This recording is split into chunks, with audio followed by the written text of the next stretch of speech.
열왕기상 1장부터 11장까지는 다 이 솔로몬의 나라에 대한 이야기입니다. 샬롬의 나라죠. 샬롬의 나라, 평화의 나라. 그런데 이 샬롬, 이 평화의 나라를 이제 가만히 살펴보시면 열왕기상 1장부터 11장까지 이제 이 내용을 가만히 보시면 1장과 2장은 솔로몬이 왕이 되는 이야기니까 이거 1장과 2장은 빼겠습니다. 이 평화의 나라가 아니니까요. 일단 1장과 2장은 빼고, 그리고 마지막 장 11장은 솔로몬이 우상 숭배하는 내용들로 기록되어 있습니다. 그래서 11장도 빼겠습니다.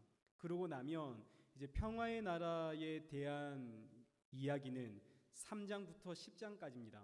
근데 이 3장과 4장은 또 솔로몬의 지혜에 대한 이야기입니다. 그래서 이 솔로몬의 지혜에 대한 이야기인 3장과 4장을 빼면 이제 5장부터 10장까지가 평화의 나라, 이 하나님의 나라에 대한 이야기인데, 근데 10장도 역시 솔로몬의 지혜에 대한 이야기입니다. 그래서 솔로몬의 지혜에 대한 이야기를 또 빼고 나면 5장부터 9장까지가 하나님의 나라에 대한 이야기가 됩니다. 그런데 이제 오늘 우리가 읽은 이 열왕기상 5장부터 9장까지의 내용을 보시면 5장부터 시작해서 9장까지의 내용은 전부 다 성전에 대한 내용입니다. 다 성전에 대한 이야기죠. 그러면 하나님의 나라는 곧 뭐라는 이야기인가요? 성전이라는 뜻입니다. 평화의 나라가 있습니다. 하나님의 나라죠. 샬롬의 나라가 있습니다. 이 나라는 뭔가요? 성전이라는 뜻입니다. 그래서 성전이 하나님의 나라요, 성전이 샬롬의 나라요, 성전이 평화의 나라가 되죠. 그래서 이 성전이 하나님의 나라고 성전이 평화의 나라니까 구약의 이스라엘 백성들은 이 성전 건축에 목을 맵니다.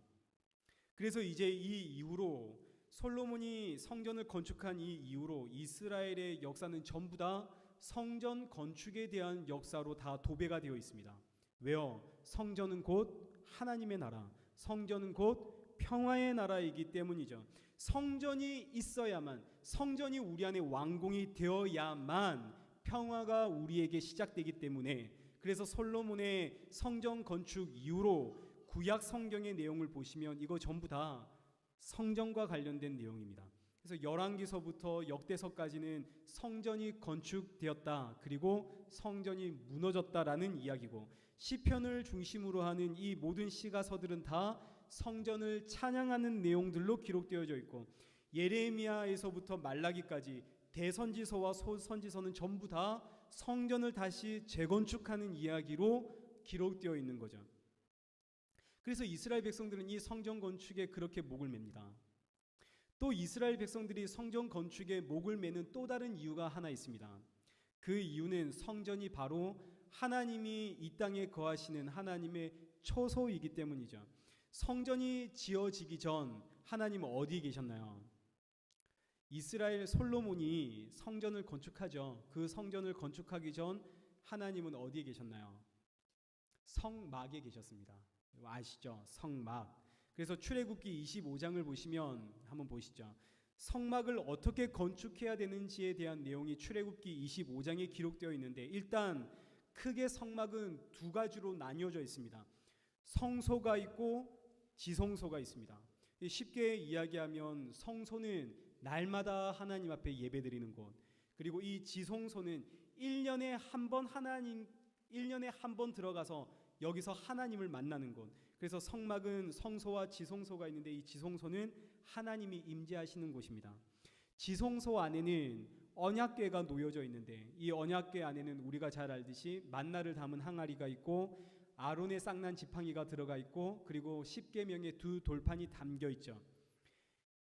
이 언약궤 위에는 속죄소라고 하는 뚜껑이 담겨져 있습니다. 속죄소는 천사들, 두 그룹이라고 하는 천사들의 모양으로 된 뚜껑이 이 언약궤 위를 덮고 있는데, 우리 이제 21절과 22절 말씀을 한번 보시죠.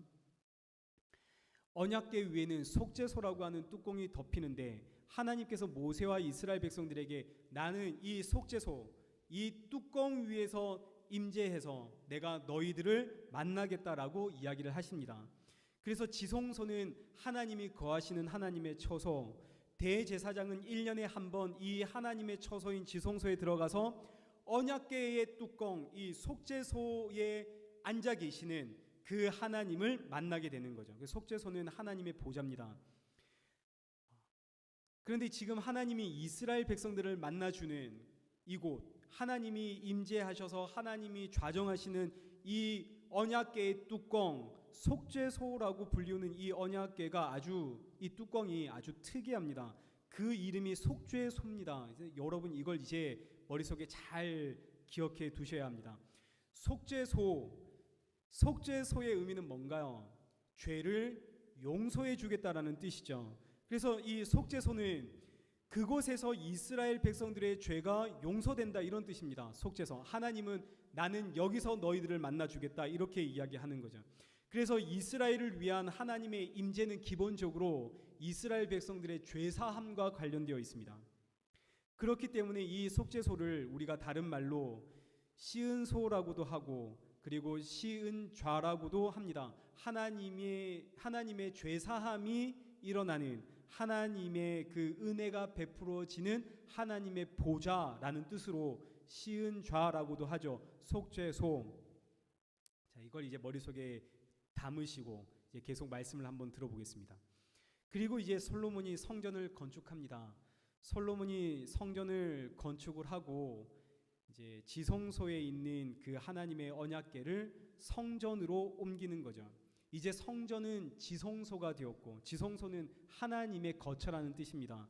하나님의 거처가 되었고, 그리고 하나님은 이 성전, 이 언약궤 위 속죄소에서 이제 이스라엘 백성들을 만나 주실 겁니다.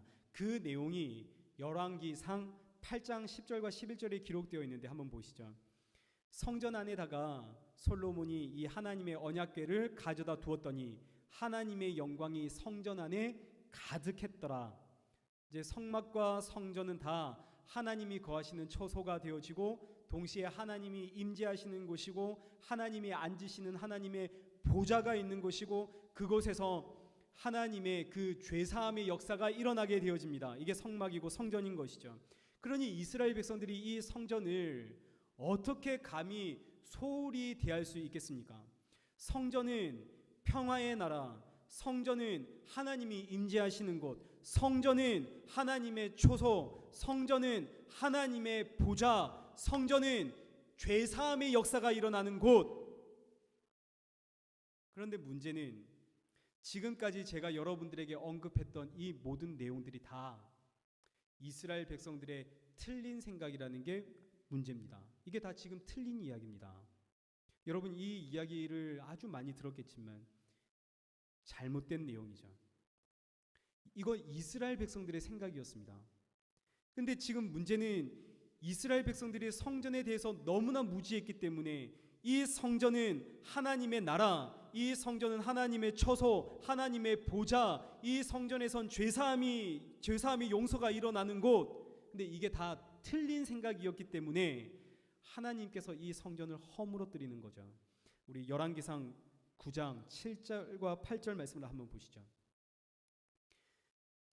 내 이름을 위하여 너희가 거룩하게 구별한 이 성전이라도 내가 내 앞에서 이거 던져버리겠다.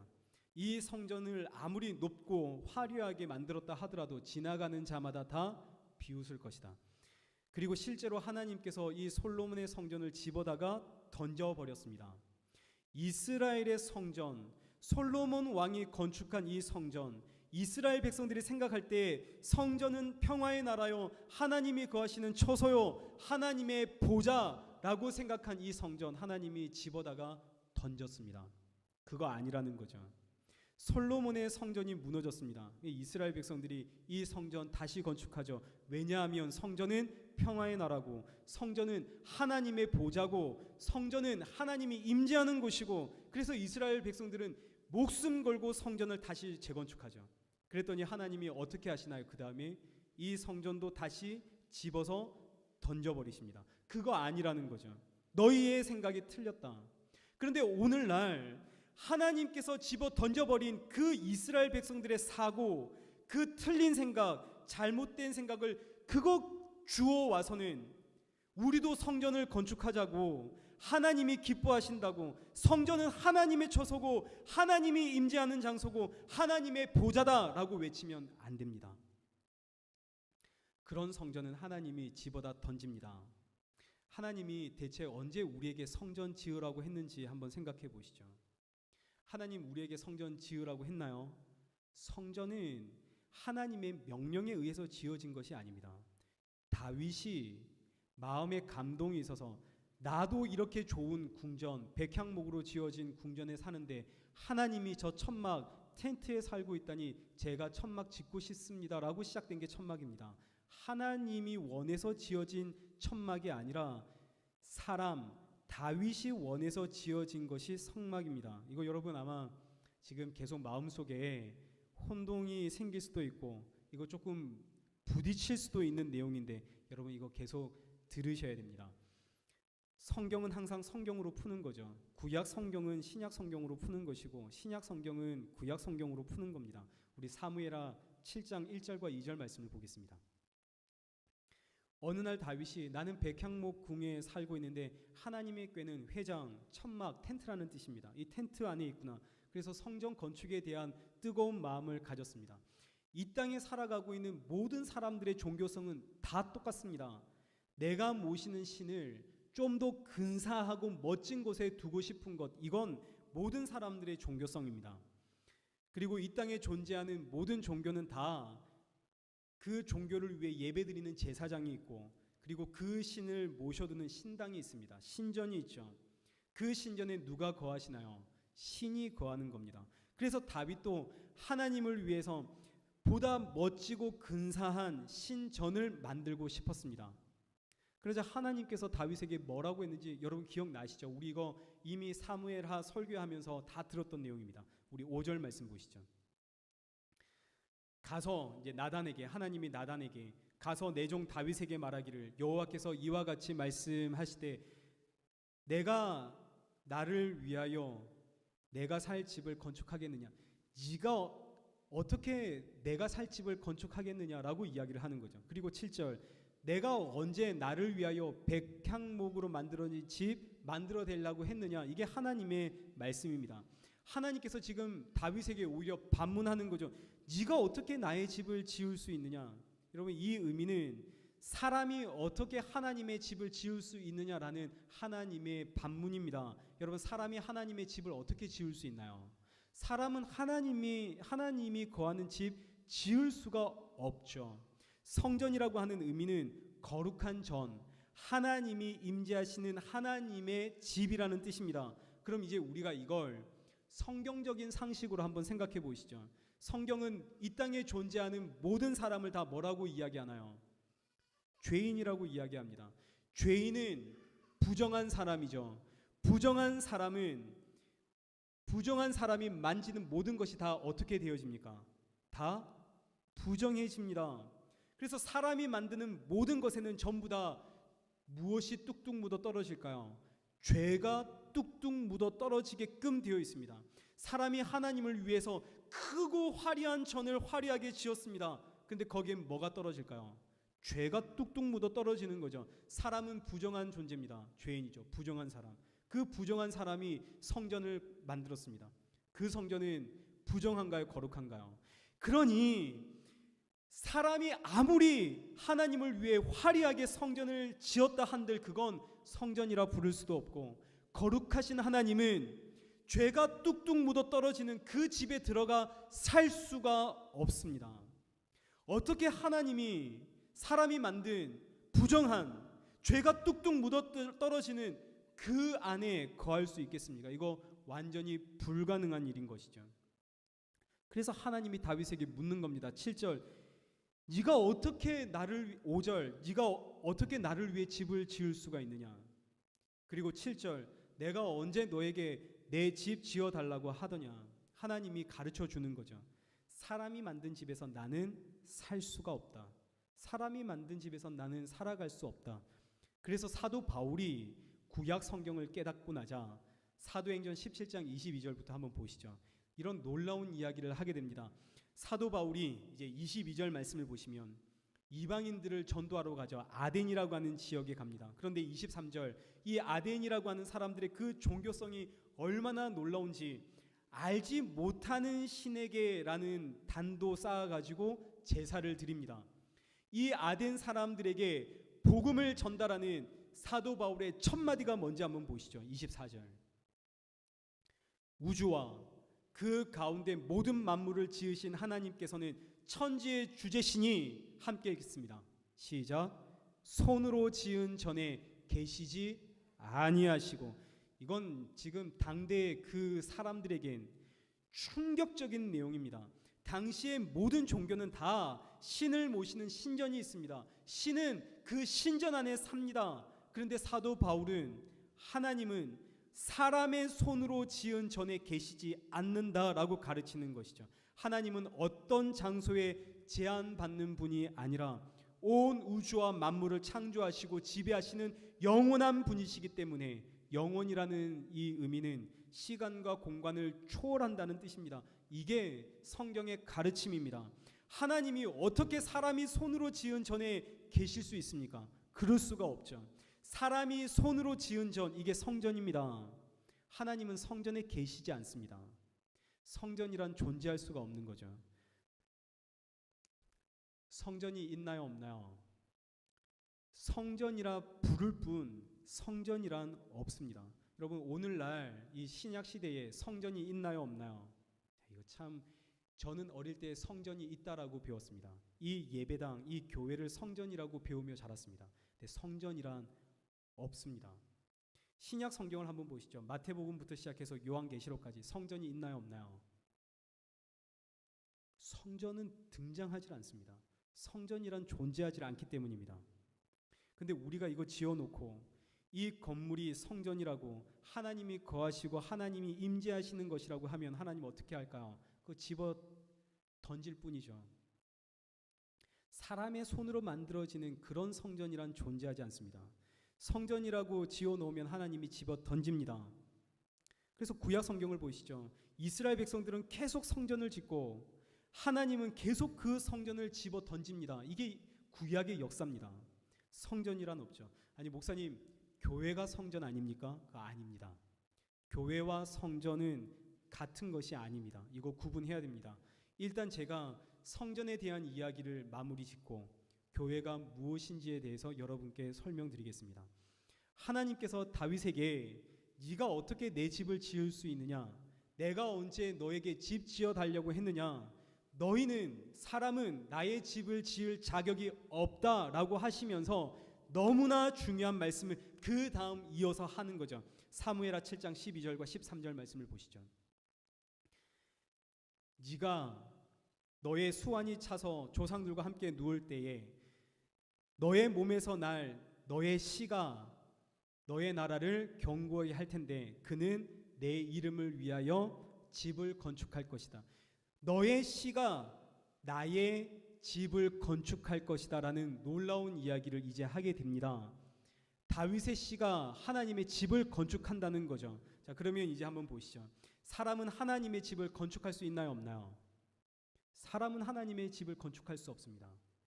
그러면 여기서 다윗의 씨는 누구를 이야기하는 건가요? 예수님 이야기하는 거죠. 이건 너무나 쉬운 이야기입니다. 오직 예수님만이 하나님의 집을 건축할 수 있다라는 뜻입니다. 그런데 솔로몬은 이 다윗의 씨가 자신이라고 착각을 했습니다. 그래서 오늘 본문 5절 말씀을 보시면, 5장 5절 말씀을 보시면, 여호와께서 내 아버지 다윗에게 하신 말씀에 내가 너를 이어 내 자리에 오르게 할 내 아들 그가 내 이름을 위하여 성전을 건축하리라 하신 대로 내가 내 하나님 여호와의 이름을 위하여 이제 성전을 건축하려고 합니다. 솔로몬은 착각하는 거죠. 내가 다윗의 그 씨라고 착각하고 있습니다. 그래서 내가 하나님의 집 성전을 건축해야지 하는 거죠. 근데 성경은 계시의 책이라는 것을 여러분 기억하셔야 됩니다. 솔로몬은 샬롬, 평강의 왕으로 예수 그리스도를 상징하죠. 그래서 지금 이 열왕기상 5장은 예수님이 하나님의 집을 짓는다는 하나의 모형, 하나의 그림자로 기록된 것이지 사람이 성전을 지을 수 있다, 지금 그 이야기를 하는 것이 아닙니다. 사람은 성전을 지을 수 없습니다. 오직 예수님만이 하나님의 집을 지을 수가 있죠. 그래서 사도 요한이 계시를 받아서 새하늘과 새 땅을 가게 되어집니다. 요한계시록 21장 22절에 대한 내용입니다. 한번 보시죠. 요한계시록 21장 22절, 사도 바울이 성 안에 내가 성전을 보지 못하였으니, 지금 사도 요한이 하나님께 계시를 받아서 장차 임할 그 새하늘과 새 땅을 보았고 그곳에 갔는데 그곳에 성전이 없더라는 거죠. 이거 사도 요한의 엄청난 충격입니다. 이스라엘 백성들의 정통적인 이 사고로는 새하늘과 새 땅엔 반드시 거룩한 성전이 있어야 됩니다. 왜요? 거룩한 성전이 곧 하나님의 나라이기 때문입니다. 하나님의 나라에 성전이 없다니 이건 충격적인 내용인 것이죠. 성전이 없더라. 그런데 알고 보니 22절, 내가 성전을 보지 못하였는데 뭐가 성전인가요? 어린 양이신 예수 그리스도가 성전이더라. 예수님이 성전이십니다. 어린 양이신 예수 그리스도가 바로 성전인 것이죠. 구약의 성전은 예수 그리스도에 대한 모형입니다. 예수 그리스도가 바로 그 평화의 나라고, 예수님이 하나님의 집을 건축하는 것이고, 예수님이 성전 그 자체가 되어집니다. 건물이 성전이 아니라 예수 그리스도가 성전입니다. 성경이 이야기하고 있잖아요. 그럼 이제 우리가 처음으로 돌아와서, 그럼 구약시대의 성막과 성전 이건 다 뭡니까? 우리 충분히 이야기할 수 있죠. 성막, 구약시대 성막이 있습니다. 하나님께서 이스라엘 백성들 안에 성막을 만들라 했습니다. 왜 그거 만들라고 했나요? 성막은 내가 거하는 나의 집이다라는 의미로 하나님이 성막 주신 것 아닙니다. 성막은 내가 거기서 살기 위해서, 내가 거기서 임재하기 위해서 지어라라고 하나님께서 성막 지어라 한 것 아닙니다. 성막에는 뭐가 있나요? 지성소가 있죠. 지성소 안에는 뭐가 있나요? 언약궤가 있습니다. 언약궤 위에는 무엇이 있나요? 속죄소가 있습니다. 이 속죄소는 무엇을 상징하나요? 너희의 죄를 용서해 주겠다라는 상징입니다. 성막은 하나님이 임재하셔서 속죄소라고 불리는 곳에서 너희의 죄를 용서해 주겠다라는 뜻입니다. 그래서 지금 이거 뭐 이야기하는 건가요? 이스라엘 백성들의 죄를 속죄해 주는 이 속죄소는 예수 그리스도의 십자가를 상징하고, 하나님의 임재는 말씀이 육신이 되어 이 땅에 오실 예수 그리스도를 상징합니다. 그래서 하나님께서 이스라엘 백성들에게 성막을 주신 이유는 이건 내가 거할 나의 집이다라고 주신 것이 아니라, 장차 너희들의 그 죄를 용서해 예수 그리스도를 내가 보내주겠다. 너희는 이 성막을 통해서 너희의 죄를 용서해 주실 예수 그리스도를 사모하며 기다려라 라는 의미로 하나님께서 성막을 이스라엘 백성들에게 주셨습니다. 이 성막을 그대로 본떠서 솔로몬이 성전을 건축합니다. 성전에는 언약궤가 있죠. 언약궤 그 위에는 속죄소가 있습니다. 하나님은 거기서 이스라엘 백성들을 만나줍니다. 그럼 이 성전은 누굴 상징하나요? 이것 역시 예수님을 상징하는 것이죠. 성전은 하나님의 처소, 하나님의 보좌, 그것이 아니라 장차 오실 예수 그리스도를 상징하는 것이 성전입니다. 그래서 요한계시록 21장 22절, 성전은 어린 양이신 예수 그리스도임을 우리는 다시금 확인하게 되는 것이죠. 성전은 건물이 아닙니다. 장차 오실 하나님 앞에서 너와 나의 죄를 용서해 주실 바로 그 예수 그리스도가 성전입니다. 성전은 예수님에 대한 그림자가 되는 것이죠. 그러니 구약 성경에서 성전 건축의 의미는 성전을 건축하면서 이 손으로 지은 이 건물이 성전이 아니라 장차 오실 참 성전이신 이 땅에 오셔서 죄를 모두 사해 주실 그 예수 그리스도를 사모하는 것, 이것이 성전 건축의 의미가 되어집니다. 그래서 이제 오늘 이 본문 열왕기상 5장에 있는 이 본문을 보시면 성전 건축을 준비하는 것이 이 본문의 내용인데, 성전은 건물이 아니라 예수 그리스도이기 때문에 오늘 이 성전 건축을 준비하는 열왕기상 5장은 예수님으로 끝이 납니다. 이거 우리 확인하겠습니다. 이거 확인한 이후에 교회에 대해서 살펴보고 말씀을 맺도록 하겠습니다.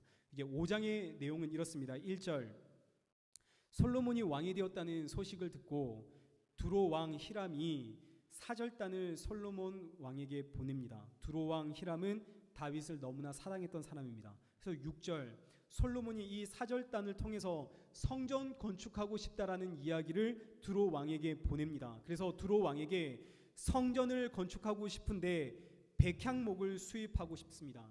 그리고 이 백향목을 재단할 수 있는 그 두로의 벌목 기술자들도 함께 받고 싶습니다라고 이야기를 하게 됩니다. 그래서 10절 두로 왕 히람이 백향목과 잣나무를 수출하기로 결정을 하고 12절에 히람과 솔로몬이 친목해서 함께 약조를 맺게 되어지는 내용이 이제 여기까지 기록되어 있습니다. 그럼 이제 이 내용을 한번 정리하면 솔로몬이 지금 성전을 건축하기 위해서 준비를 하고 있는데 이 준비되어지는 이 과정을 들여다보면 여기 지금 누가 참여하고 있나요? 이방인들이 참여하고 있습니다. 이거 지금 놀라운 이야기죠. 솔로몬이 성전을 백향목으로 지으려고 합니다. 그런데 이스라엘 백성들은 백향목을 다룰 수 있을 만한 그런 기술이 없습니다. 그래서 백향목으로 성전을 건축하기 위해서 그 백향목을 다듬는 사람들은 전부 다 이방인들입니다.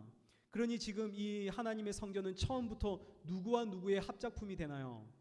유대인과 이방인의 합작품이 되어지는 것이죠. 여러분, 이거 성경적인 가치관으로 있을 수 있는 일인가요? 없는 일인가요? 이거 있을 수 없는 일이죠. 유대인은 이방인들을 괴로 여겼습니다. 부정한 사람들로 여겼습니다. 근데 그 부정한 사람들이 어떻게 감히 하나님의 성전을 짓는데 그 개 같은 사람들이, 부정한 사람들이 그들의 손을 빌려서 하나님의 성전을 지을 수 있겠습니까? 이거 불가능한 일이죠.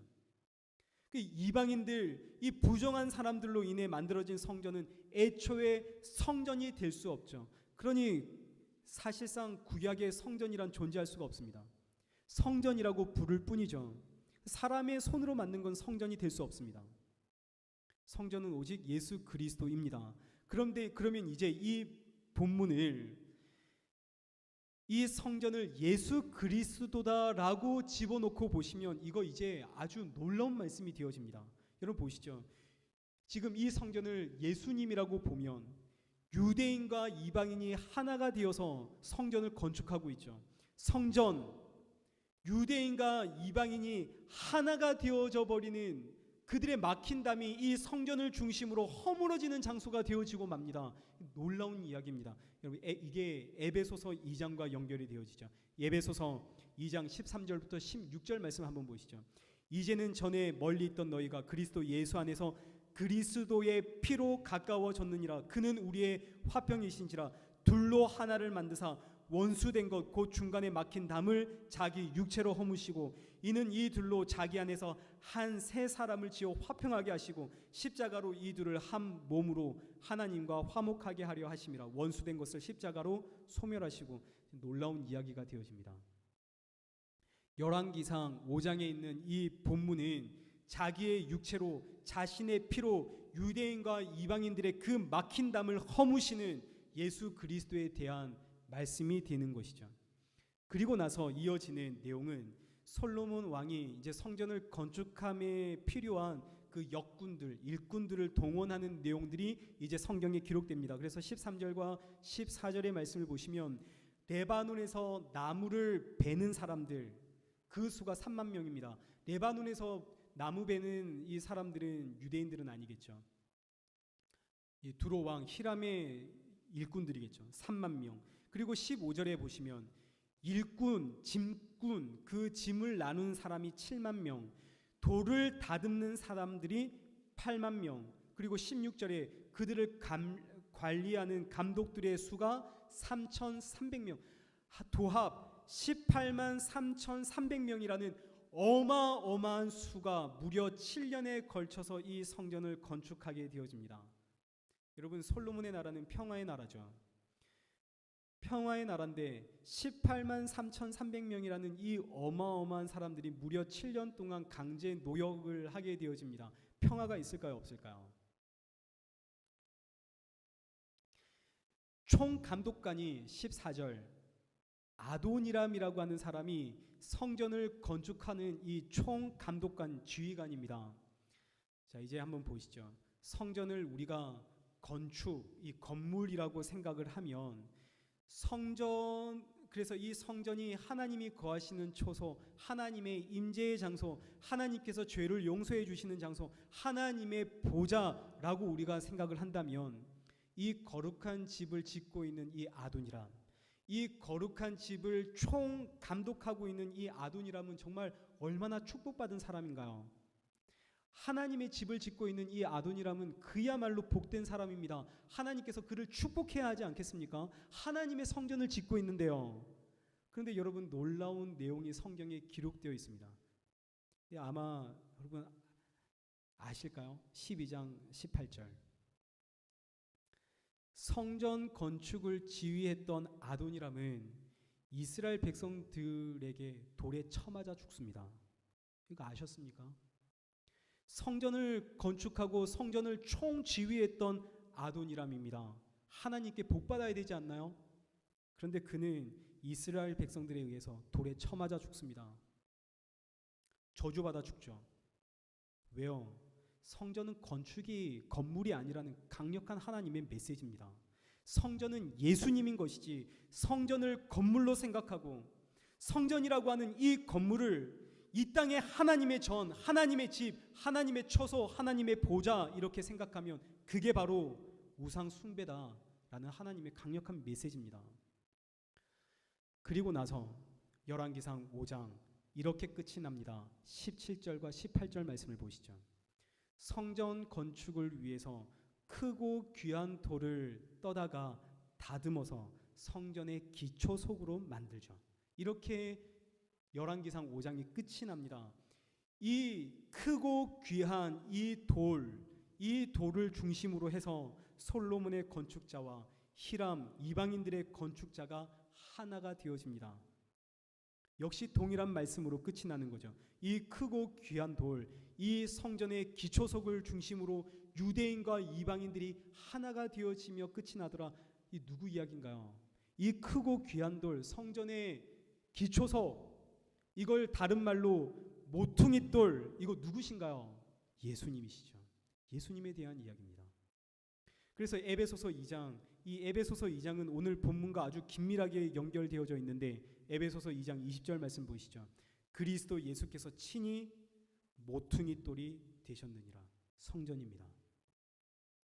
그래서 열왕기상 5장은 성전은 예수님이십니다 라고 선포하며 끝이 나는 것이죠. 그럼 대체 교회는 뭡니까? 이제 교회가 무엇인지에 대해서 말씀드리고 오늘 말씀을 맺도록 하겠습니다. 최초의 교회를 성경은 광야교회라고 표현합니다. 그래서 사도행전 우리 7장 38절 말씀을 한번 보시죠. 모세와 함께 했던 광야의 40년, 이스라엘 백성들이 광야교회에 있었다 하죠. 광야교회는 어떤 의미일까요? 광야는 이스라엘 백성들이 출애굽해서 홍해를 건너 들어간 땅을 의미합니다. 여러분 아시죠? 400년 동안 애굽에서 종살이하던 이 하나님의 백성들이 애굽에서 나왔습니다. 이제 어떻게 나왔나요? 이거 굉장히 중요합니다. 그날 밤에, 아니 집사님 괜찮습니다. 그날 밤에 대문에 어린 양의 피를 바른 자들만이 애굽에서 나올 수가 있었습니다. 어린 양의 피로 죽음의 사자가 그 집을 건너가죠. 그래서 이 어린 양의 피로 죽음이 넘어간 날, 이 날을 우리가 유월절이라고 이야기를 하고, 이 유월절 어린 양의 피로 구원받은 자들이 홍해를 건너 광야로 들어가게 되어집니다. 그래서 교회라고 하는 이 단어가, 이제 이건 너무나 유명한 단어니까요. 제가 말씀드릴게요. 에클레시아라고 하죠. 교회는 에클레시아라고 하는데 합성어입니다. 거기서 뽑아내다, 이게 두 개가 합쳐진 내용입니다. 그래서 교회라고 할 때는 두 가지를 의미하는 것이죠. 첫째, 반드시 유월절 어린 양의 그 피 아래에 있어야만 교회고, 그 죽음 사망의 권세에서 거기서 뽑혀져 나와야만 교회라고 합니다. 그래서 오늘 우리가 교회라고 할 때는 반드시 예수 그리스도의 그 십자가 보혈 안에서 건짐받은 사람, 구원받은 사람이 교회가 되는 것이죠. 그래서 교회는 역시 건물이 아니라 성도가 교회입니다. 예수 그리스도의 십자가 보혈로 구원받은 성도가 교회지 건물이 교회가 아닙니다. 건물은 예배당이라고 하는 거죠. 이건 예배당입니다. 이 예배당은 예배 편의를 위해서 우리가 만들어 놓은 것이지, 교회는 성도를 의미하고 성전은 예수 그리스도를 의미하는 것이죠. 그래서 우리는 다 교회입니다. 그런데 성전이신 예수님이 성전인데, 성전이신 예수님이 교회인 우리 안에 거하시죠. 여러분, 그래서 에베소서 2장 21절 말씀을 보시죠. 그래서 성도는 주 안에서 성전이 되어져 가는 겁니다. 우리는 교회입니다. 저와 여러분은 교회죠. 교회가 예수 그리스도 안에서 무엇이 되어져 간다고요? 성전이 되어져 가는 겁니다. 교회와 성전은 다르죠. 성전은 상위, 교회는 그 아래 개념입니다. 교회가 성전이 되어져 갑니다. 어떻게 해요? 주 안에서요. 예수님이 성전이니까요. 이 의미는 교회인 우리가 성전이신 예수님을 닮아간다는 뜻입니다. 교회인 우리가 성전이신 예수님처럼 되어져 간다는 것이죠. 이게 광야교회라는 뜻입니다. 광야교회, 이런 뜻입니다. 광야에는 물도 없고 양식도 없죠. 뭘 먹고 살아야 됩니까? 이스라엘 백성들이 광야에 물도 없고 양식도 없습니다. 그래서 뭘 먹고 사나요? 하나님의 말씀 먹고 살죠. 광야교회의 의미는 하나님의 말씀 먹고 살아간다라는 뜻입니다. 그래서 물도 없고 양식도 없는데 이 광야에서 하나님의 말씀을 따라 하늘에서 때를 따라 만나가 내리고 반석에서 물이 터져 나오죠. 이것도 지금 다 예수님의 이야기입니다. 예수님. 그럼 광야교회가 하는 일이 뭡니까? 교회는 성도를 의미하는데 광야교회는 공동체를 의미하는 거죠. 어린 양의 피로 구원받은 하나님의 백성들이 광야라고 하는 이 교회 공동체에서 하는 일이 뭔가요?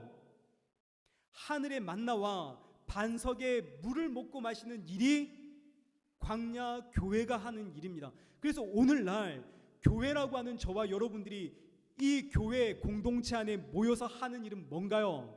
똑같죠. 예수 그리스도의 십자가의 보혈로 구원받은 성도들이 교회 공동체 안에서 하는 일은 바로 그 예수 그리스도의 살과 피를 먹는 것이죠. 그래서 이것을 하나의 의식으로 형상화한 것이 성찬이 되어지는 것이고 하나님의 말씀을 듣는 예배가 되어집니다. 그래서 교회라고 불리우는 성도의 공동체, 교회 공동체 안에서 해야 할 일은 두 가지뿐입니다. 무엇과 무엇인가요? 예배와 성찬뿐입니다. 예수님의 살과 피를 먹고 마시는 예배와 성찬만이 교회 공동체가 해야 하는 일이고, 그 외 다른 일들은 사랑을 나누고 자비를 나누고 충성하고 헌신하고 봉사하는 것은 성도라고 하는 교회 개개인의 몫입니다. 광야 교회는 하나님의 말씀을 먹고 마시며 살아야 합니다. 그곳엔 물도 없고 양식도 없기 때문이죠. 하나님의 말씀을 따라 하늘의 만나와 반석에서 터져 나오는 물을 먹고 마셔야 합니다. 그런데 광야 교회 안에선 어떤 일이 일어날까요? 하나님의 그 만나와 물을 먹고 마셔야 되는데 사실 이 광야 교회 안에서는 크게 이 두 가지의 일들이 끊임없이 반복되어집니다. 광야 교회는 구약의 최초의 교회고 오늘 우리가 살아가고 있는 이 교회 역시 광야 교회입니다. 지금 광야 교회는 지금까지 연결되어 있는 중이죠. 광야 교회는 끊임없이 두 가지가 반복되어집니다. 첫째, 광야 교회 안에서 성도들이 만나에 지칩니다. 이 일들이 끊임없이 반복되어집니다. 광야 교회에서 이스라엘 백성들이 아침에도 만나를 먹죠. 점심에도 만나를 먹죠. 저녁에도 만나를 먹죠.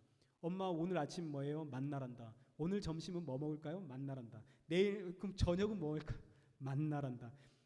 늘 만나를 먹습니다. 만나를 먹죠. 지겹죠. 그래서 광야 교회 이스라엘 백성들이 뭐라고 하나요? 고기 달라 그러죠. 고기 달라고. 고기 먹고 싶어 죽겠다고. 그래서 하는 이야기가 우리 애굽으로 돌아가자. 고기 가마 곁에서 그 고기 굽는 냄새 맡으며 죽자. 고기 냄새라도 맡고 싶다라고 외칩니다. 하나님이 이스라엘 백성들을 애굽에서 뽑아내셨는데 이게 교회인데 이 교회는 다시 애굽으로 돌아가려고 합니다. 왜일까요? 맨날 먹고 있는 이 만나가 지겨워서. 이것이 광야 교회에서 끊임없이 일어나고 있는 첫 번째 패턴입니다. 그런데 애굽으로 돌아가면 죽죠. 만나가 아니라 자극적인 고기를 먹고 싶었던 사람들. 그래서 성경에 이스라엘 백성들 광야에서 고기 먹다가 어떻게 됐나요? 민수기 11장 33절. 고기가 아직 이 사이에 있어 씹히기도 전에 하나님께서 그들을 쳐버리십니다. 이거 무슨 뜻인가요? 예수 그리스도 외에 다른 것 찾는 자는 교회에서 죽는다라는 뜻입니다. 만나는 예수님을 상징하죠. 요한복음 6장 1절, 6장 51절. 나는 하늘에서 내려온 산떡이니 사람이 이 떡을 먹으면 영생하리라. 만나는 예수님을 상징합니다. 교회는 그 예수님의 살을 먹습니다. 그러니 교회에선 예배 드릴 때마다 예수 그리스도에 대한 이야기를 듣습니다. 이번 주도 예수 그리스도, 다음 주도 예수 그리스도, 그 다음 주도 예수 그리스도, 1년 내내 예수 그리스도, 10년 내내 예수 그리스도, 늘 예수님의 이야기를 들으니 어느 날 지칩니다. 이젠 좀 다른 이야기 듣고 싶은 거죠. 좀 나에게도 좀 도전 주는 이야기, 맨날 그런 이야기 말고 좀 뭔가 새로운 이야기, 좀 긍정적인 이야기, 좀 자극적인 이야기, 이적과 환상들에 대한 이야기, 방언과 병고침의 치유 사역에 대한 이야기. 그러나 교회에서 예수 외에 다른 것을 찾으면 그 더 이상 교회가 될 수가 없습니다. 근데 교회는 늘 자극적인 걸 찾는 거죠. 근데 이건 이상한 게 아닙니다. 초대 이 광야 교회 때부터 그랬습니다. 오늘날까지. 왜요? 죄인들의 모임이기 때문입니다. 늘 새로운 걸 찾는 거죠. 예수 이야기 이거 지겹습니다. 둘째, 교회, 광야 교회 안에서 또 하나 끊임없이 반복되어져 가는 일들은 먹을 것도 없고 마실 것도 없는 이 광야. 그래서 광야 교회의 성도들, 이 이스라엘 백성들은 웅덩이를 파서 양식과 물을 채워 넣으려고 합니다. 만나는 날마다 내리죠. 그런데 내일을 확신하지 못하는 이스라엘 백성들은 광야 교회에서 웅덩이를 파다가 다음 날치에 만나 저장해 놓습니다. 그리고 다음 날 확인해 보니 이 만나 어떻게 됐나요? 썩었죠. 만나는 안식일에는 내리지 않습니다. 그래서 안식일 전날인 이틀치를 미리 걷어놔야 됩니다. 그런데 이틀치를 미리 걷어놨더니 썩더라라는 것을 경험한 이스라엘 백성들 전날 만나를 저장해 두지 않죠. 그리고 안식일 날 아침에 일찍 만나 거두러 나갑니다. 이게 이스라엘 백성들의 역사입니다. 이것을 예레미야 2장 13절에 이렇게 표현하고 있습니다. 내 백성이 두 가지의 악을 행하는데 곧 그들이 생수의 근원이 되는 나를 버린 것과 스스로 웅덩이를 판 것인데 그것은 그 물을 가두지 못하는 어떤 웅덩이인가요? 터진 웅덩이입니다. 광야 교회에서 이스라엘 백성들은 하나님을 온전히 믿지를 못하는 거죠. 그래서 웅덩이를 팝니다. 내일의 양식을 저장해 놓으려고 하는 거죠. 근데 이 웅덩이는 터진 웅덩이입니다. 아무리 부어봤자 줄줄 다 흘러새는 터진 웅덩이에 지나지 않습니다. 이 역사가 오늘날도 끊임없이 교회 안에서 반복되어지는 것이죠. 오늘 우리는 하나님을 온전히 신뢰하지 못합니다. 내일의 삶이 보장되어 있지 않죠. 너무나 걱정과 근심이 넘칩니다. 그래서 오늘 우리도 이 양식 곡간을 끊임없이 채워 넣으려고 우리도 힘쓰고 애쓰며 살아가는 거죠. 하나님께 하나를 드리면 하나님께서 30배, 60배, 100배의 결실, 축복을 주신다더라. 어떻게 해서든 하나님께 정성을 다해 이 30배, 60배, 100배의 결실을 얻어서 나의 이 창고 든든히 채워보려고 하지만 실상 이 창고는 어떤 창고인가요? 터진 창고입니다. 넣는 족족 흘러버리죠. 셉니다. 남지 않습니다. 이거 이상한 것이 아니라 광야교회, 초대 광야교회부터 오늘날까지 교회 안에서 무한히 반복되어지고 있는 성도들의 두 가지의 패턴입니다. 아무리 채워도 채워지지가 않는 나의 이 터진 웅덩이, 만나가 아니라 고기를 찾다가 하나님께 이리 쳐이고 저리 치이는 내 인생, 이것을 경험하다가 드디어 광야교회에서 늘 들어왔지만 한 귀에 듣고 한 귀에 흘려버렸던 그 복음의 메시지가 마침내 내 귀에 들어오게 되어지는 것이죠. 이스라엘 백성들이 광야교회에서 배우는 것은 오직 하나입니다. 광야교대, 광야교회, 오늘도 광야교회죠.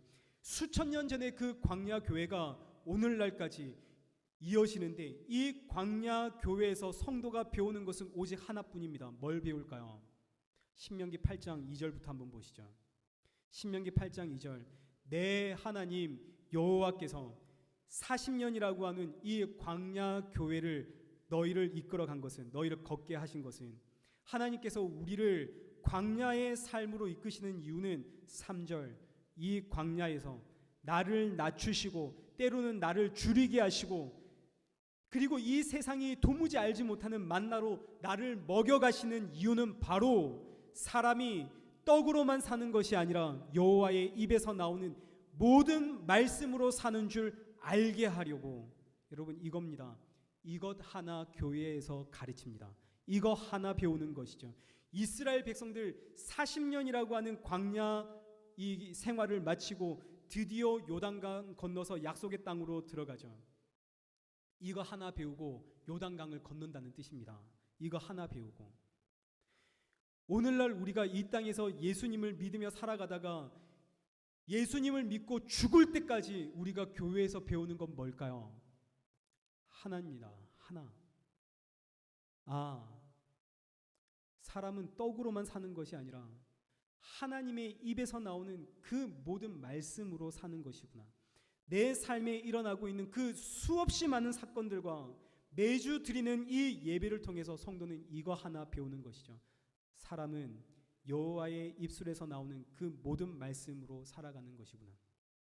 내가 사는 이 삶의 모든 역사 속에서 사람은 하나님의 말씀이 육신이 되어 이 땅에 오신 그 예수 그리스도 안에서 사는구나. 이거 하나 배우는 겁니다. 이거 하나 깨닫는 것이죠.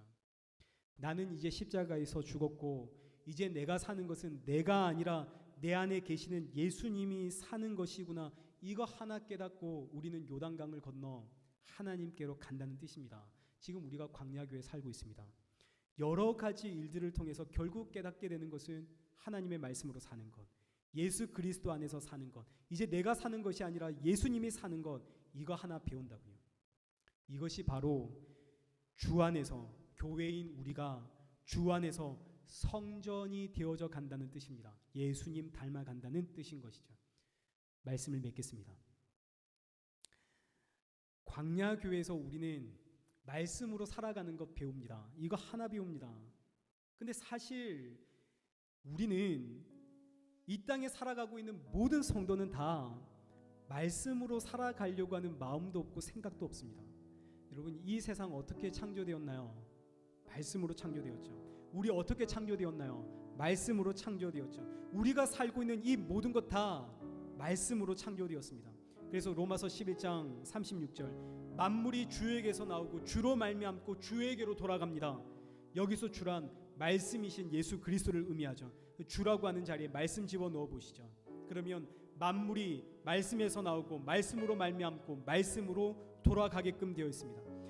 이렇게 모든 것이 다 말씀으로 이루어졌습니다. 성도는 말씀으로 삽니다. 근데 이걸 믿는다면 내일에 대한 염려와 근심과 걱정, 이거 없어야 되는데 우리는 늘 내일에 대한 염려를 가지고 살고 늘 내일에 대한 걱정과 근심을 가지고 살죠. 왜요? 믿지를 못하니까요. 믿지를 못하니 우리는 오늘도 이 땅에 웅덩이를 파서 양식을 저장해 놓고 늘상 먹고 있는 이 만나보다는 좀 더 자극적인 고기를 찾아 헤매고 이 횡한 광야보다는 저 근사하고 멋진 애굽으로 돌아가고 싶습니다. 말씀을 못 믿으니까요. 광야 이스라엘 백성들의 그 역사를 한번 보십시오. 40년 동안, 광야교회 40년 동안 수십 번도 넘게 애굽으로 돌아가려고 했습니다. 어린 양의 보혈로 구원받은 성도는 구원받았음에도 불구하고 하나님 말씀대로 살 마음도 없고 생각도 없고 구원받았지만 믿음이 없는 거죠. 근데 여러분 보시죠. 이 광야교회, 그런데 무엇이 이끌어가나요? 광야교회는 구름 기둥과 불 기둥이 이끌어갑니다. 구원받은 어린 양의 그 보혈의 피로 구원받은 성도들은 하나님의 말씀으로 살 마음도 없고 생각도 없죠. 그런데 이 백성들을 하나님께서 구름 기둥, 불 기둥으로 인도해서 마침내 사람은 떡으로만 사는 것이 아니라 하나님의 입에서 나오는 그 말씀으로 사는 것이구나의 고백이 터지게끔 하나님이 만들어 놓습니다. 내가 그런 삶을 살겠다고 내가 오늘 다짐하고 결단해서 살아가는 것이 아니라 나는 그렇게 살아가지는 못합니다. 그런데 하나님이 구름 기둥과 불 기둥으로 그렇게 끌고 간다는 것이죠. 그래서 이스라엘 백성들 광야의 그 40년이라고 하는 험악한 세월을 보내고 우리는 하나님의 말씀으로 살아가는구나, 이것 깨닫은 이스라엘 백성들이 이제 요단강을 건너 하나님이 약속하신 그 약속의 땅을 들어갈 때에 모세가 이스라엘 백성들에게 이렇게 고백을 하는 겁니다. 이런 놀라운 이야기를 하는 것이죠. 신명기 33장 29절. 모세는 가나안 땅 들어가지 못합니다. 모세는 요단강 건너지 못하죠. 그래서 모세는 이제 요단강 건널 준비를 하고 있는 이 이스라엘 백성들을 바라보면서 유언으로 이런 말을 남기는 겁니다. 29절. 이스라엘이여 너희는 행복한 사람이구나. 여호와의 구원을 너처럼 얻은 백성이 누구냐? 이 모세의 이야기입니다. 광야 교회에서 산전수전 다 겪은 모세가 얼마나 많은 걸 보았나요? 이스라엘 백성들의 그 험한 모습들, 끊임없이 하나님을 반역하고 하나님을 대적하는 그 모습들, 끊임없이 불평하고 불만을 쌓아가는 그 모습들 다 본 모세가 이제 요단강을 눈앞에 두고 드디어 사람은 하나님의 말씀으로 사는 것이군요를 고백하는 이 이스라엘 백성들을 보면서 이 고백을 남기는 거죠. 야, 이스라엘아, 너희는 정말 행복한 사람들이구나. 여호와의 구원을 너희처럼 얻은 백성이 누가 있느냐? 이스라엘 백성들이 왜 행복한 사람들인가요? 그럼에도 불구하고 그들을 포기하지 않고 마침내 변화시킨 분이 하나님이시기 때문입니다. 하나님께서 이 백성들을 포기하지 않고 마침내 그 입술을 통해서 하나님의 말씀으로 사는 것이군요, 이거 터져 나오게 했기 때문이죠.